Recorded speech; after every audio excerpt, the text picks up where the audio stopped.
Hello, this is Stacy Francis, and you're dialing in for the Francis Financial fourth quarter and outlook for the markets. Specifically, we're going to be talking about the Trump administration and the market outlook for not only 2017, but beyond. Be going through today. So don't worry, you can definitely listen in again if you miss a piece, or feel free to always give us a call. We're going to be recording this webinar for you today. And in it, you'll see that we're going to go through what's happened over this last year, what we're doing with our portfolios, what you need to be thinking about, and making sure that you are on top of your money in what we consider one of the most tumultuous markets that we've quite some time. With that, know that we are here for you. As you know, Francis Financial, we are a fee-only independent wealth management firm, and we specialize in working with individuals in transition. Most of our clients are dealing with a divorce and going through that process. Unfortunately, maybe have lost a spouse or significant transitions in their life and their career. Well, as those transitions occur, there needs to be transitions also in your financial planning, in your portfolio, and your wealth management. Just as when there are transitions in the political sphere, or what we're calling actually what's been dubbed a regime change. What we're seeing here with Trump is what's considered a regime change. These are all times when you need to reassess where you are and make sure that you're in the right spot for your financial future. So let's go ahead and get started, because we have a lot that we're going to be going through today. We're going to be talking specifically about the Trump administration, the markets. We're going to look at the past, our market review. That is important because looking at the past helps you understand exactly where you are today, and also for the investment outlook. We're going to talk also about portfolio adjustments, things to think about, the things that you can control. There's a lot we cannot control, but what are the things you can control to make sure that your portfolio, that your financial roadmap is on track for financial security? That second opinion service. We offer a second opinion service to individuals who want a second opinion on their financial planning and wealth management plans. It could be that you've been working on your own for many years and just would love a kind of a check-in like you would with a doctor. It also could be that you've been working with a larger institution and just kind of curious and interested. Whatever that is, this is something that we are privileged to do. And I will tell you a little secret. We love to do second opinions, partially because we're a little nosy and we're a little curious.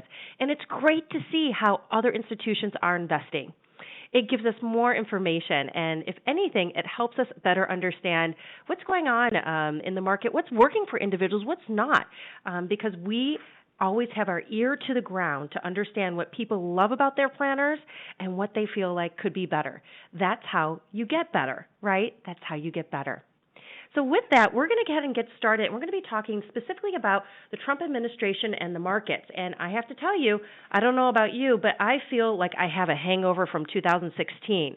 And when I say a hangover from 2016, it's because there have been so much going on in the year, a lot of unexpected surprises, plenty of surprises. Well, the surprises of Brexit, which I know feels so long ago, but actually were not that long ago, to the presidential election. These were all very big surprises and have a very big impact on your financial picture. In fact, on the election night, I call it a freak out. We saw a freak out for stocks.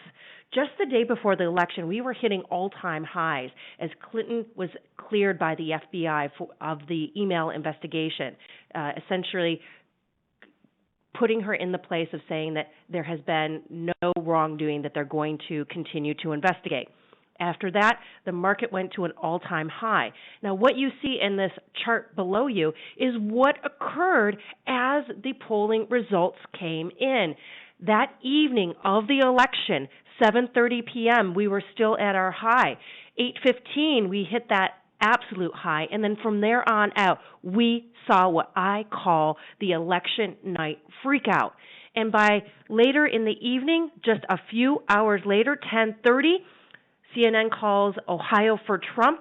We saw another big drop when Trump was projected to win in Florida. If you remember, that was about 11:30 as well. And then about midnight, the fateful time of midnight, when the bells rang midnight, we actually saw trading losses hit their limits, hitting their stop on trading because of fears of a out of control tumble even further. What's interesting is that after we hit that midnight time period, we started after that 870 point dive, we saw going forward, the market start to come up. In fact, what's amazing is that the market really did recover by 4:30 a.m. Well, I don't know about you if you were up during that time, but I will tell you that I did not get a lot of sleep, and it was one of the most nail-biting nights of my life. But what we're seeing from this, actually what I call post-election freakout, is that the market started to normalize. It caused a lot of volatility. It caused a lot of knee-jerk selling in the short run. But quickly, very quickly, we saw that day, this is our election day right here, we saw from that day onwards that the S&P 500 has had quite a rally. So even though there's been that very brief sink in the market on the news of Trump's victory, the market quickly turned around and actually, as you can see, has continued to rally over the last several months. Well, I'll tell you, that is kind of concerning of, wow, this is quite a rally. So we went back and took a look at what presidents, newly elected presidents, have had significant rallies after their election. Is this something that has happened before? Well, what's interesting, despite the massive, absolutely massive rally that we've seen since Trump's election, this rally is only the fourth highest in history. There have been 3 other presidents that have actually had more significant rallies. Now, not sure what that tells you, but it just tells us that what we're seeing here, while it may feel unbelievably abnormal, there are reasons for it. And let me show you a little bit about what those reasons are. And the reason is Trumponomics. So Trumponomics is essentially the economic plan that Trump put forth. Now, I will tell you that it does not have as much detail as we've seen other presidential candidates. So we're still starting to see what really Trumponomics is. But what Trumponomics is looking at is it's looking at a few different areas where we've seen significant gains, and that is oil and gas has gone up 35% since November. We've seen construction go up 22% since November, and then finally financials, investment banks, and so forth, up 26%. Why is that? Well, there's a few reasons. Number one, it's regulation. So part of Trump's proposals is to repeal some of the regulations that financial companies have that were put into place over the last couple years. As such, banks have skyrocketed in value for the potential of having many decreased costs, because obviously these regulations cost them money to implement, and they also cost them money in not being able to earn as much as they like. Construction, one of the big pieces that Trump has talked about was infrastructure spending. So construction, too, has had a very big jet forward. And then finally, oil and gas. OPEC has come out and cut oil production to counter the drop in oil prices that we saw starting in 2014. As such, we have seen the oil and gas drillers on the S&P 500 index have surged 35% since Election Day. So these are some of the reasons why we're seeing the market really go forward and grow. And partially it is because these are areas, different industries that are expected to benefit under Trumponomics. So what about the U.S. dollar? The U.S. dollar has continued to march upwards in value against other foreign currencies. And here we put together this really interesting chart where you can see where was the U.S. dollar back in 2013? About $80. Where are we today versus other currencies? You can see that it's valued much higher. So that's excellent. It's wonderful for me. For example, this is little Samantha, and for Christmas this year, Samantha, Sebastian, Michael, and I, we went to England to celebrate. And just to give you a little background, this is what we left Father Christmas. So instead of Santa, it's Father Christmas. And interestingly enough, Father Christmas in England loved mince pies. We have 2 little mince pies, a tangerine, and funny enough, sherry. But what the big story is here is that when we went over to England, we were able to eat out almost, well, I would say every other day. Normally, when we go to England, we never eat out because it's so expensive. But because the U.S. dollar is so much stronger that we can see here, all of a sudden, eating out became something that was totally affordable. So that's part of the reason why Sammy's so happy, because she got to eat out a lot and have some special things. But there are other issues that you have to think about with the fact of the U.S. dollar being so strong. It means that all of our exports, the goods that we make here in the U.S., and we go to sell overseas across the world, are much more expensive for the citizens of those countries to purchase. So while they are great things for you for traveling, if you've been thinking about traveling, now is the time to travel overseas. But for businesses that do business overseas, U.S. companies that do business overseas, and as we know, the world is becoming much, much, much more global. We're starting to see that this strong U.S. dollar is unfortunately hurting and hindering their profits from the rest of the world. So some good things about the U.S. dollar, but also some not so good things. What else is going on? Another big piece, other than the dollar strengthening that you've heard about, is finally we're seeing interest rates increased. The Fed has been talking about interest rates for, well, a really long time, going back many years, and after many years have finally increased them. So we can see in this chart, and I'll kind of dissect it because I will tell you there is so much information in here. If anything, it's just a little too much, but I'm going to tell you exactly what to look for. Well, we're going to go back to 2007. 2007 was right when the financial crisis started to spread. Immediately, the Federal Reserve started to cut interest rates, and we've had them at very, very low levels through 2009, 2010, 2011, 12, 13, 14, 15, and it was just recently that we saw Fed rate hikes. So the first time was December 2015, and then we saw another rate hike in December 14, 2016. And it signaled also that they expect to have at least potentially 3 more increases in 2017. So what does this mean for you? Well, some positive things. So your savings account would be maybe earning maybe a few cents here or there because you were getting such a low interest rate on it.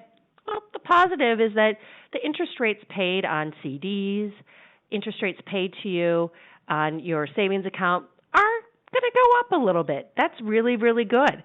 But there's a downside, and that downside is that debt is also going to be having to pay higher interest rates on that. So, for example, you're going to look and see that for mortgage interest rates, they're going to be higher. And it is quite possible that this could dampen the unbelievably strong real estate industry that we have now. So that's something to think about with interest rates too. They're good and bad. Good in that you'll make more money on CDs, you'll make more money that you have on cash. But it has the potential to hurt certain industries. Just like with the strong dollar, I said it's a great time to go ahead and travel, but there are some potential negatives of hurting the overseas business profits of U.S. companies. So that gives you a little bit kind of a, looking at the big, broad brushstrokes of what's going on in the world and what the impact is. So what actually was our market review? What did it look like over these last 12 months of 2016? And we are really importantly focused on the past because that helps us understand where we are today, and it also helps us become a little bit more prepared for the future. And what we saw was not a whole lot of exciting news out of bonds. In fact, just your normal, typical bonds for the fourth quarter, they actually lost money. The fourth quarter from the beginning of October through December 31st, bonds lost on average a little over 3%. For the year, they were pretty much flat.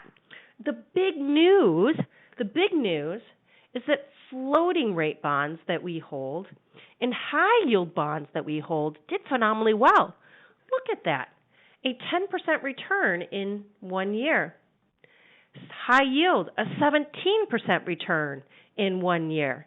That's not the type of returns that you would really expect from bonds.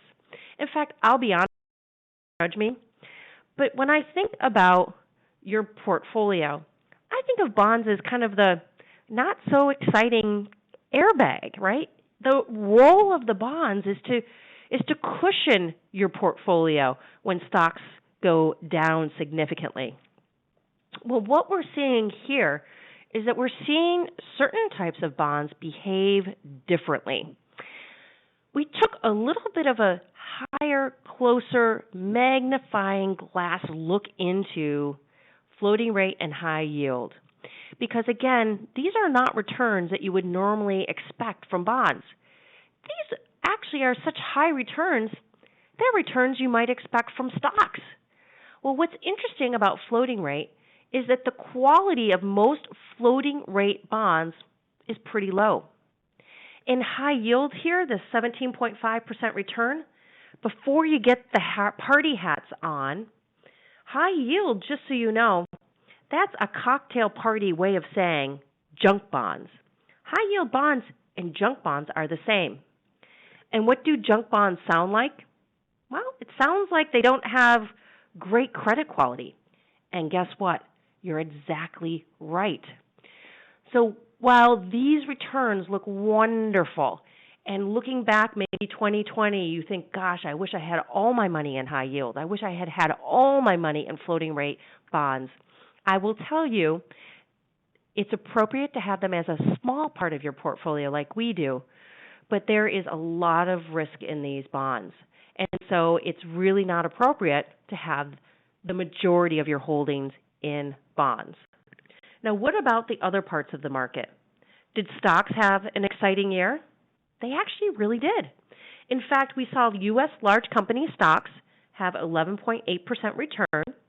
We saw small company stocks, which we had added a little bit more exposure to at the very beginning of the year. So we were very excited about that. By adding a little bit more money to small company stocks this year, we really benefited because we saw a 21.6% return in that part of your portfolio. The other exciting news is emerging markets. We continually have been adding to emerging markets, and emerging markets had a wonderful turnaround, and we saw a 12.2% return. Now, the area of the market that's not so exciting, which one is that? And let me just give you a hint. I'm going to say one word, Brexit. Developed International. Developed International had a positive year, and despite Brexit, where we saw losses of 5% in one day, which, just to give you an idea, that is a significant loss to see. A 5% loss in any one day is just something that, there's only really a few days in history where we've seen that in the market. The positive is that Brexit came back to trading levels and actually had a positive year, but not so exciting. We're going to talk a little bit about developed international going forward because I know you have a question in your mind of saying, is this going to be the new norm over the next couple of years? Is Europe and developed international going to be able to come back? And let me just also put one other piece, and I hope you don't mind, those of you who are totally keen on this and understand this, but what is developed international versus emerging markets? It can be very, very confusing. So developed international, I mentioned that I had gone to London. For example, the UK, England, is part of developed international. Canada, Australia, Germany. They are economies outside of the U.S. that are well developed in their economy. Now, emerging markets are exactly the opposite. Emerging markets are countries where their economy is continuing to emerge. They're in a more of an infancy in the development of where they are with their economy. And typically, what you would expect over time is that emerging markets would have higher returns than developed international or U.S. stocks. And we're going to talk a little bit about that because we actually went back over the last several years to show you what parts of the market have done the best. So again, you can be clear and start to figure out what parts should you be in. And that's where we talk about our investment outlook. GDP. GDP is a really important three-letter word, and it stands for gross domestic product. In, again, layman's terms, let's get real about what does GDP really mean. GDP is just the growth of an economy. And GDP is really, really key for understanding where certain countries are with their growth of their economy. And the question of what's better, more growth or less growth? Well, you're right.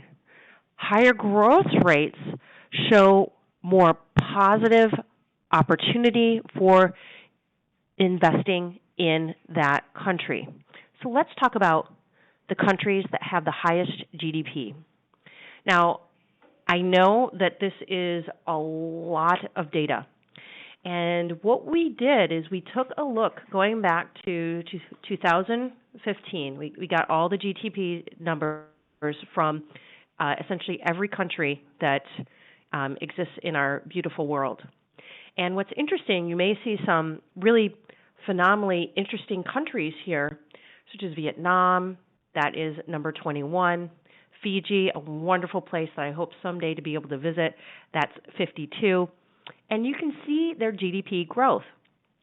Ethiopia, shocking to you, at least to me, has the highest GDP growth of any country on the face of our planet.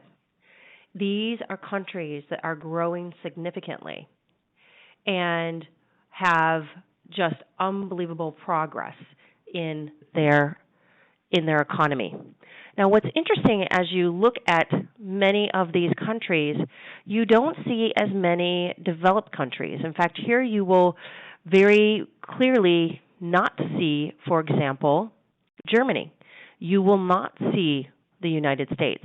Instead, we see more what we would consider emerging markets.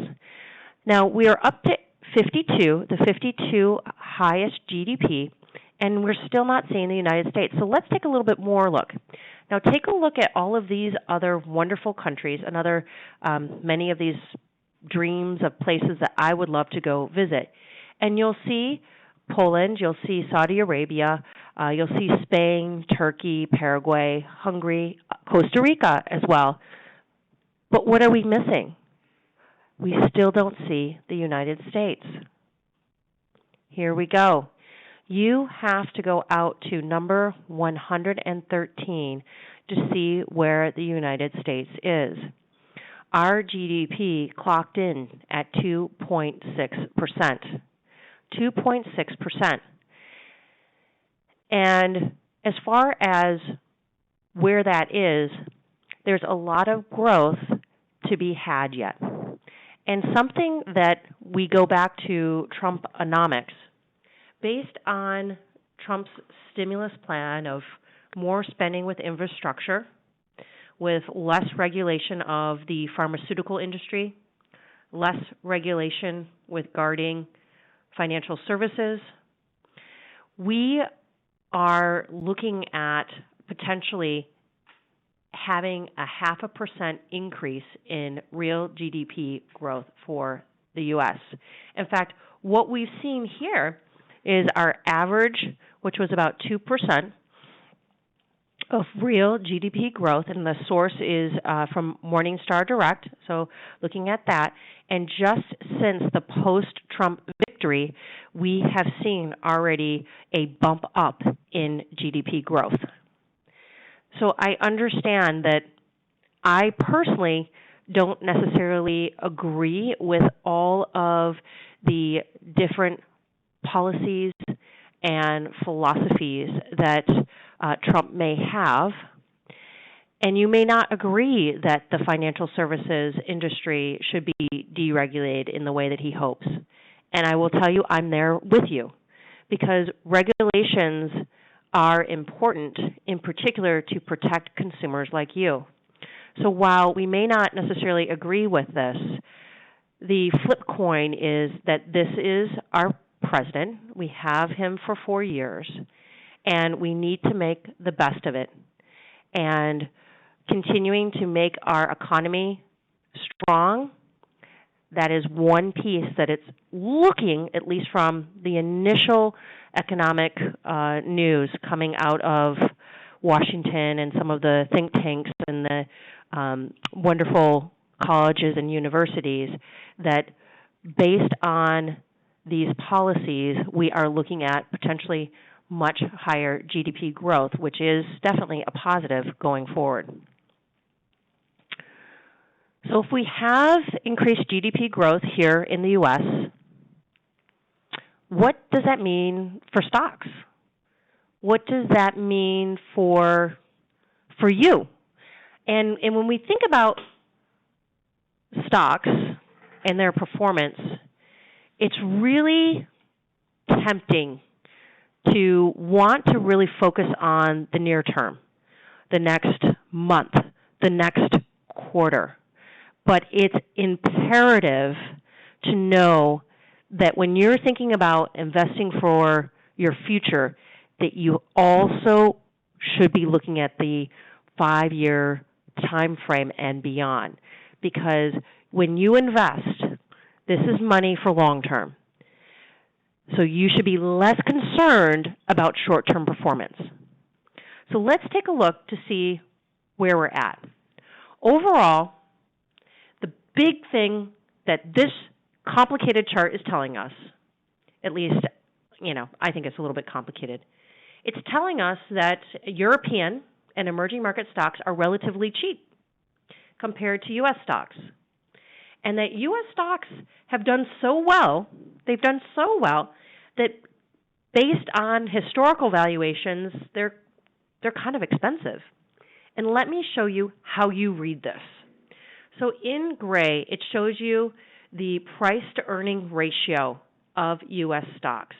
And you can see that the price-to-earning ratio is relatively much higher than we saw the price-to-earning ratio of European stocks, here in blue, and then markets in green.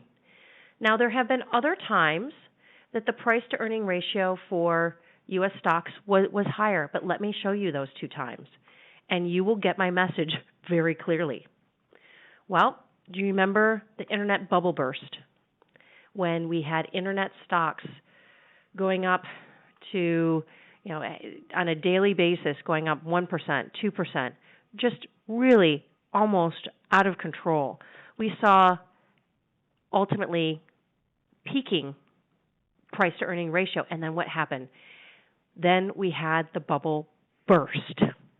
There was another time historically where we saw the price to earning ratio also very, very, very high. Well, you'll recognize that time too. That time was 2008, and we all know what happened.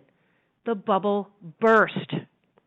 So here we are again, coming up to potentially one of those higher levels of price to earnings ratios that could signal a crash. Now, I will tell you, a crash is the last thing anyone would want.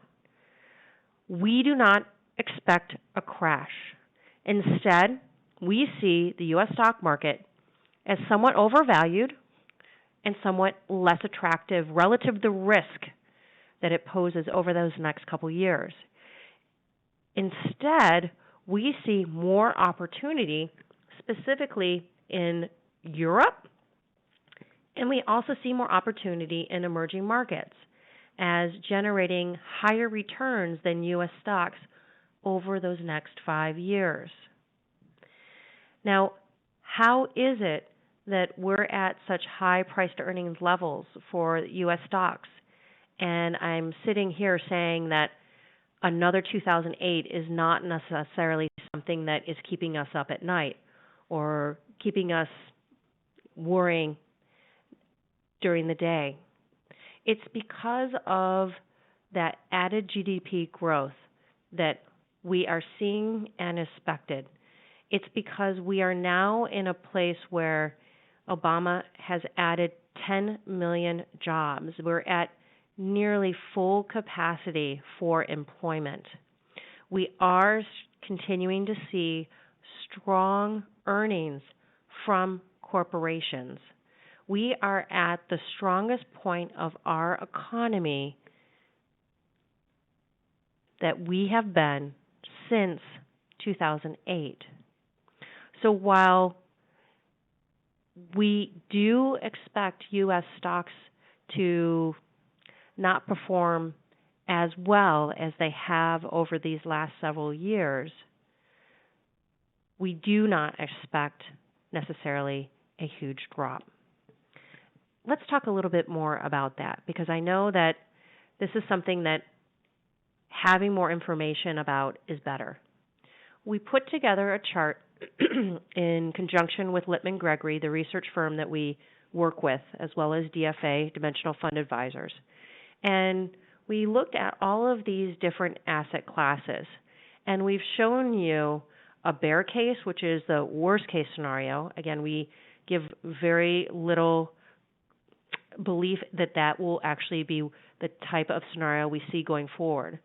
The base case, which is bolded, which you can probably read my mind, that is more along the lines of what we expect over the next couple of years. And then the bull case of having even a more significant recovery than we're seeing today. And in both the base case and the bull case, it doesn't look so bad. In fact, the base case, larger cap stocks, about a 3% return each year over the next 5 years. As I mentioned, nice returns, but not necessarily something that you would write home about. The bull case, you're really excited. You're looking at 10% returns. And again, where we're looking at is more so the base case, leaning towards the bull case. And then we have developed international, expected returns of 13.8% each year over the next 5 years.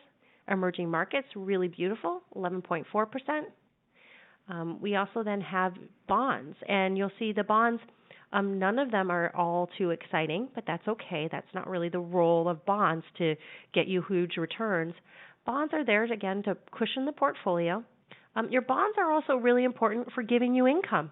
They create income. So overall, we're pretty excited about the next 5 years. Being smart about having a well-diversified portfolio and making sure that you are well-positioned for the future. Here just kind of goes through the rationale. Do you want to overweight or underweight certain asset classes?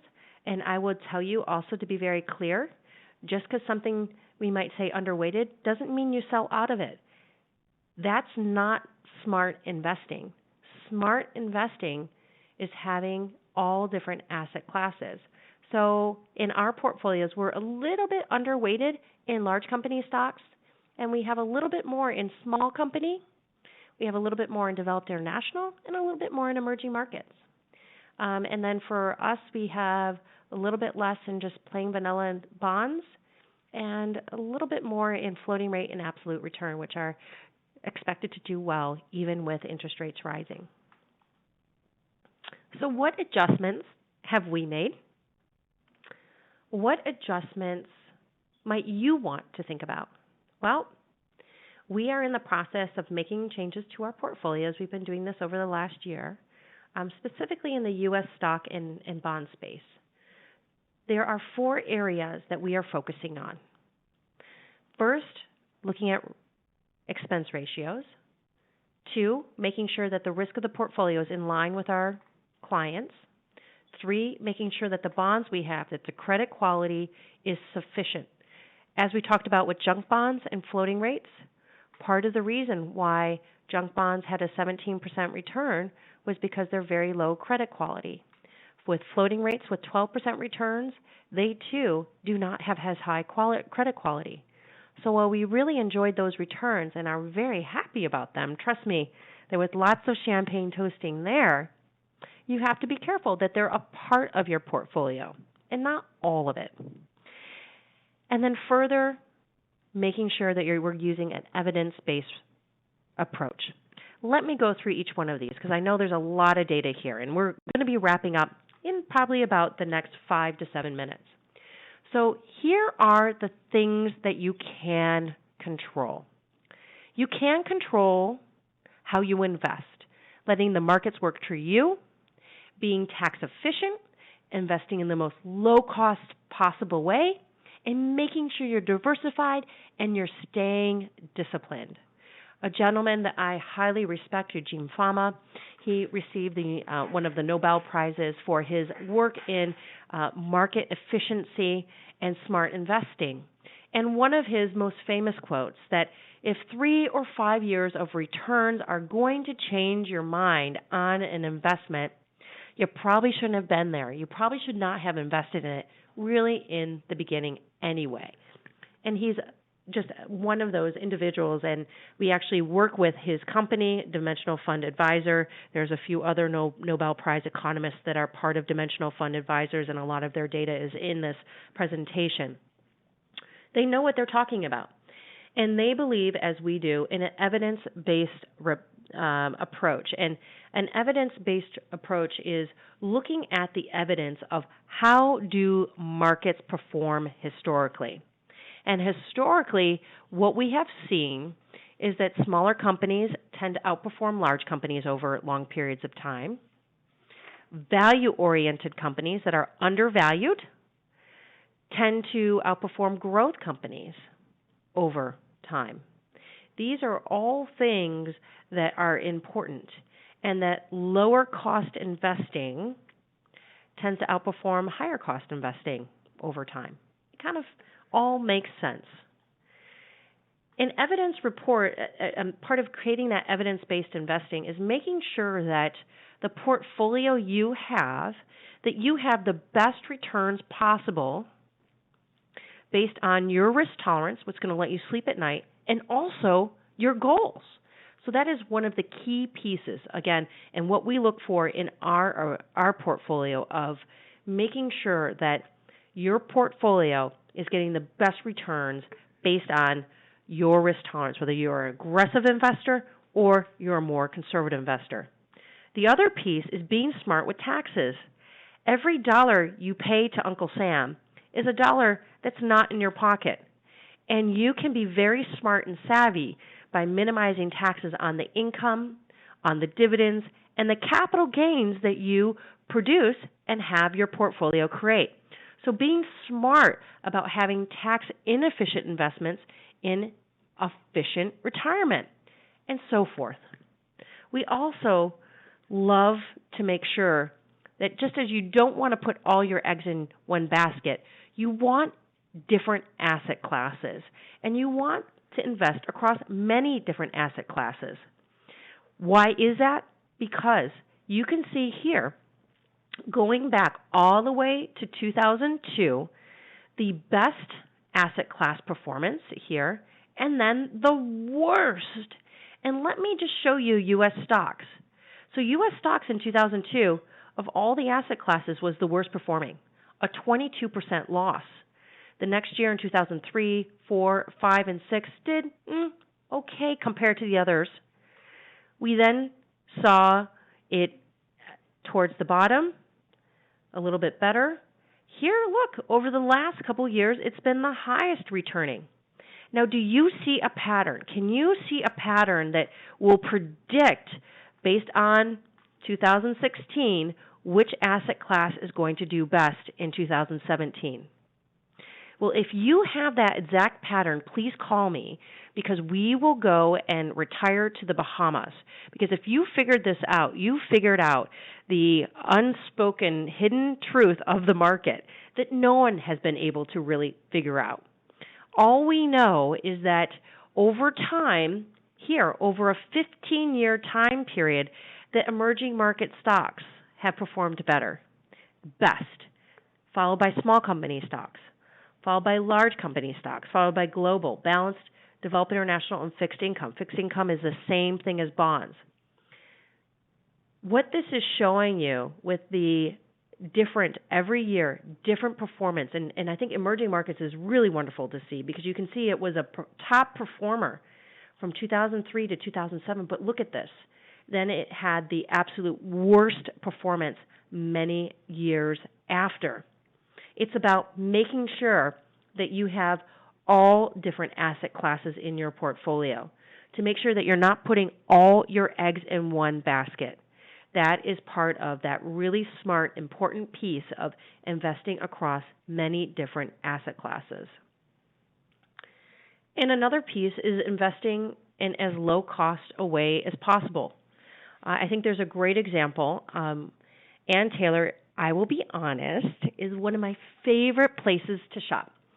And there's a Ann Taylor over by us, and I walk in and I try to just have my blinders on, and I walk to the back of the store. So any ladies on the call will know exactly why I'm doing that. Yes, you're right. I'm going back to the items that are on sale.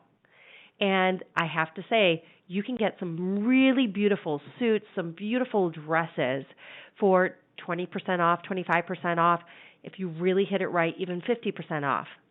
Now, is the quality any different for that suit that is, let's say, 25% off versus the new collection that just hit the racks in the front of the store that's a lot more expensive?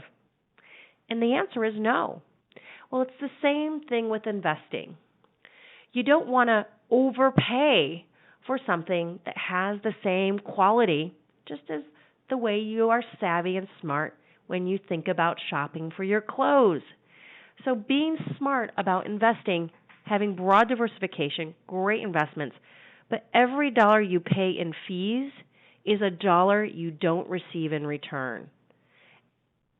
And that definitely adds up. So being smart, again, about how you're investing is really important. And long-term growth. As you know, markets go up, go down, but what you're looking for, just as Eugene Fama said, if you're looking at the next 3 years and next 2 years, that short-term time frame, and only are focusing on that, you might as well not even be in the game, because investors need to think long-term. That's what your portfolio is. And it's not just lasting to your retirement date. This is a portfolio that has to last till at least age 95, and for maybe some of us even 100, based on our life expectancy and family. And here's an example going all the way back to 1970. All the unbelievable scares that we lived through, S&P 500 down 43% in the mid-70s, unbelievably scary time. The terrorist attack of 9/11, I live 2 blocks from the World Trade Center, and I know how that felt. It felt like possibly this is a different world, and the market's going to be different from now on. But The piece that I have to tell you, despite all of these very difficult shocks, not only to us personally and in our lives, but and politically, but also on the market continued to march upwards. And if we had invested $1 back in 1970, I wish I had done that, you would have a unbelievable return of that dollar now be worth $45 for you. Again, if you had stayed invested in the market despite all of these unbelievable scares that we have lived through. Essentially, the markets reward discipline, and that too is part of our approach, that evidence-based report, that if you stay in the market will reward you. And staying invested is important because if you miss just a few days, it will have a drastic impact on your overall performance. Missing only a few days of strong returns will drastically impact your overall performance. If you had been invested, again, back to that 1970 date, your return on average each year would have been 10.27%. So if you had invested $1,000, so instead of a dollar that we talked about, $1,000 during 1970, and let that sit in the S&P 500 and just ride, you would have had nearly $90,000 today. However, if you had missed the best 15 single days of that time period, your return would have plummeted. It would have plummeted to 7.9%. Your return, the dollar amount in your pocket, instead of nearly $90,000, you would have been looking at only $33,710. Now, what if instead of making sure that you had stocks in your portfolio, instead you had put it in really conservative bonds called T-bills? Is that a smart and savvy thing to do? Well, not so much. We as women have to be careful. We tend to be more conservative than our male counterparts. And sometimes being conservative, while we feel like it's safe, it's actually not. It's actually not safe to put all of your money in bonds because you need growth. We have a much longer life expectancy than gentlemen. And as such, bonds are appropriate for a piece of our portfolio. But nowhere for any client would we ever say that they're appropriate for all of your portfolio. And in fact, those individuals who thought they were being safe, instead of having nearly $90,000, are looking at a paltry $9,195 as the balance on the growth of the dollar amount they originally invested of $1,000. Really important. And I know that this isn't simple stuff. As a woman, if you would have told me that I would have gone into wealth management, I would have told you you were lying. Because I will tell you, reading the Wall Street Journal scared me. Watching CNN, CNBC scared me. But it doesn't have to. In fact, the more information you know, the more you're going to feel confident in the decisions that you're making. And so with that, I want to offer you that second opinion service. It's something that we offer without charge. It's something that we feel is imperative. You would never go for heart surgery without getting a second opinion. Your portfolio is just as important in saving your life as well, of making sure that you have the options, that you have the financial security to last you for the rest of your life. So with that, please reach out to us for a second opinion. In fact, the Wall Street Journal printed an article that summarized some of the research done in this area and found that 80% of successful individuals would value a second opinion. So give us a call. We can make sure you're on track to reach your goals. And one of three things can happen. Number one, we look at your portfolio, we see where you're at with your planning, and you're in a great spot. And guess what? You walk away feeling more confident and more empowered. Number two, you come to us and there are pieces that need to be tweaked in your portfolio. Maybe some things aren't a good fit. And the financial advisor that you're working with, you have a great relationship with. And you can go back and have a much more enlightened conversation about what is in your portfolio. Or number three, that you come to us, that we do see some of those pieces that maybe aren't really the right fit, that could be holding you back from that financial security, those financial goals that you deserve. And you either don't have an advisor, or maybe the advisor you're working with, for some reason, you fear might not be the best long-term fit for you. Well, then we can talk about how we support you and if it's a good fit for us to work with you. But no matter what, there's only going to be upside for you. And I will tell you also upside for us. For us, we live to empower more individuals to understand that the decisions they're making about money need to be ones from a place of knowledge and a place of understanding. And I feel like there's not enough resources out there for that. So please give us a call in the office or email me. We've got my email info@francisfinancial.com. You can email me personally, Stacy, STACY, @francisfinancial.com. Or you can give us a call. We're very friendly, 212-374-9008. Most importantly, I just want to say a great big thank you. Thank you for taking the time to invest in yourself, invest in your future, to start to get a little bit more savvy about your money, because I will tell you it's one of the best investments you can ever make. Thank you. Have a great day, and know that we're here for you.